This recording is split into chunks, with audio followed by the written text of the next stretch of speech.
Hey, my name's Trevor and welcome to my channel, Airbnb Max Profit. Really appreciate you tuning in. I hope you enjoy the content. All right, so we finished our desktop analysis. If you haven't seen that video yet, go watch it. But we developed a vision or some ideas for how to improve the revenue of this property that's an Airbnb or a short-term rental. Let's go ahead and take a look at the property. I'm going to show you some of the spaces that we looked at during the desktop analysis to see how feasible the ideas that we came up with there really are the things that I want to install going to fit, etc. All right, so really cool little deck space here. Not sure that I would even change anything about it. Actually, a lot of the things about this property that I noticed is doesn't need any change to the things that are there. Let's just add some more things. So let's go see if we got room for that. No, you can keep going. All right, so the renovation, the design, really well done. All right, the owners did a great job. The wife has a very tasteful eye for how to make a property look and feel inviting, which is great. That means we don't have to do too much, right? So just giving you a quick look before we get into the backyard, which is really where the major focus is going to be for us as a team coming in and doing the improvements to the design and the amenities. Again, not a whole lot of design change that I think we need to do. Here's another look at the renovation. This is good quality. I mean, if you're here and you're looking at the baseboards, you can see that they don't look messy. There's not like paint or buildup going up like this. It's a clean job that they did on the renovation. Very nice kitchen. The backsplash and the countertop combo. It looks great. They left a monster for me. Now I feel energized. All right, so just wanted to kind of give you a peek at the design that we're working with. It's really good. So let's go look at this outdoor space and see if we can do the things we want to do.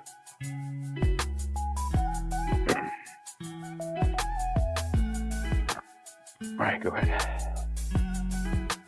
All right, so here we are in the outdoor space. We talked about in our desktop analysis doing a barrel sauna, fire pit seating area, a hot tub, and a cold plunge station. Can we fit all of that out here? Right, so I know they make different size barrel saunas, to be sure, but maybe we can butt one up against this wall right here.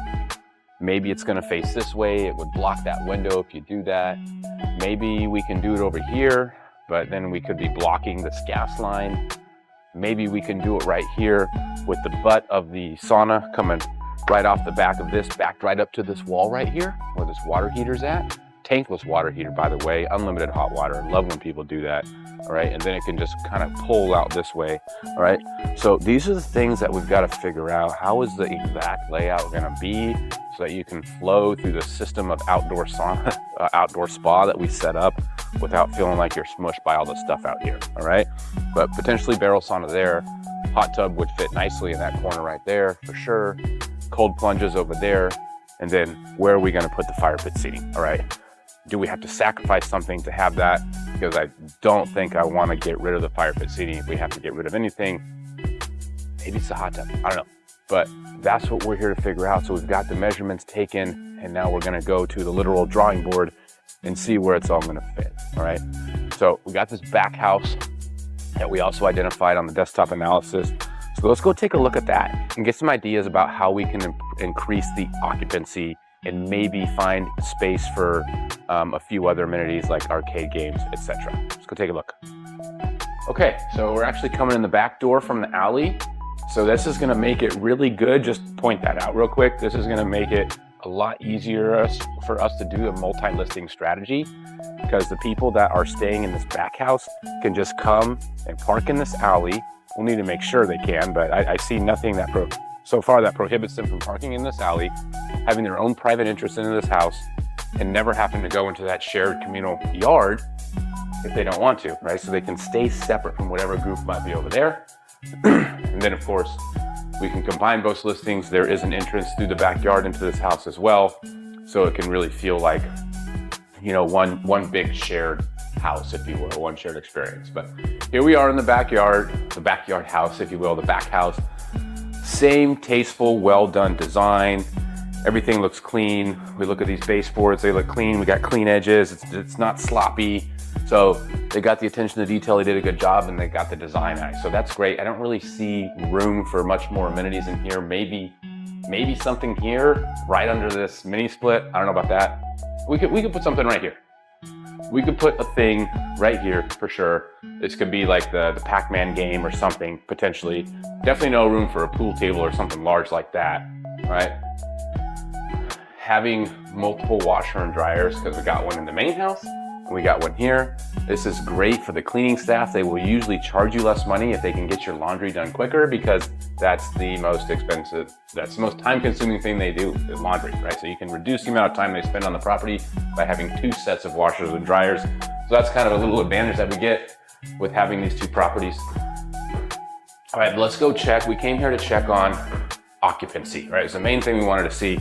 Do we have room for more beds? Okay, this is a really nice bathroom. We definitely can't put any beds in there. So let's go check out these bedrooms. So king bed, there's a king bed in the other house too. King beds are great. People tend to love them, but you're also sacrificing the amount of beds you could put in a space. We can't do a double queen in here. Maybe we can do a trundle that pulls out from underneath, or we might just have to go with roll-away beds. Same thing in this bedroom, and this is that old style where you gotta flow and walk through an existing bedroom to get to another one. It's okay for families though, if they've got kids, even teenage kids, because at least they get a door, or the parents can sleep in here. I almost think that it'd be better to switch the king bed into here, because if you're a family, the parents, they're gonna want kind of the more private room. They're gonna wanna walk through the kids' room to get to their room, not the kids walking through their room to get to theirs, where they get like a private space with a closable door. So I might make that flip, but that said, I'm not seeing a ton of room for more beds, other than things that maybe pull out from underneath the existing beds. You can maybe pull out a twin trundle, comes out here onto the floor that small children can sleep on. There is room for a rollaway. You could unfold a rollaway right here. I don't know where we're gonna put this rollaway bed, but both of these rooms at least have room for a rollaway bed in each one. And that right there would increase the bed count by 2. The other rooms in the other house, they're larger. We can take a little look at those.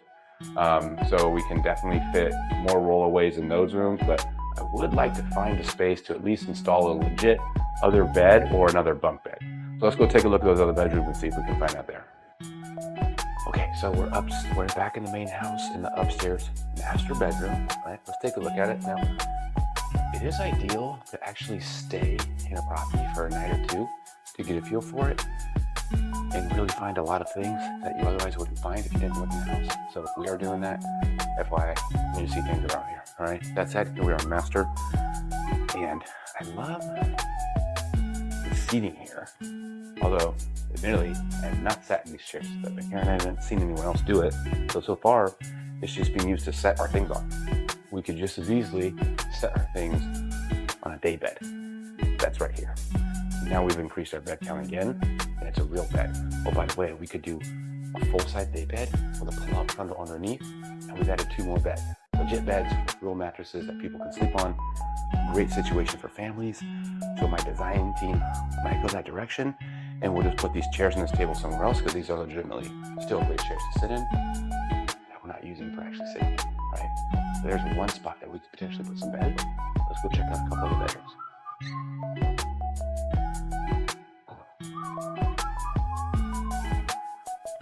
That bedroom is currently under use, but there are 2 beds in there. So I know for a fact that nothing more can fit in there. It's wall-to-wall beds with a king bed and I think a full or a twin in there. So really that just leaves this room, and we've got this full bed in here, this queen over queen bunk, which is awesome. I would say, just looking at this room, we can definitely put a couple rollaways in here. If not, another twin over twin bunk right here. We would have to do something with this TV. I don't know where we would put it. Maybe it would drop down from the ceiling. Maybe it would have to go on that wall. I don't know, but there's definitely room for another bed here. And we could probably earn more revenue when we talk about concepts of usable square footage. Make sure you're using every square foot in the house to make maximum revenue. I think a twin over twin bunk right here would generate more revenue than this table and TV. So that's where I'm at right now. Next thing we're going to do after this is we're going to go to the little drawing board with my designers. I have also a design team that's come here and taken measurements, and they've got their own ideas too. We all got our own ideas. We're going to sit down, we're going to collaborate, and we're going to stamp the table, a final plan of action to improve this property, and then we're going to execute it.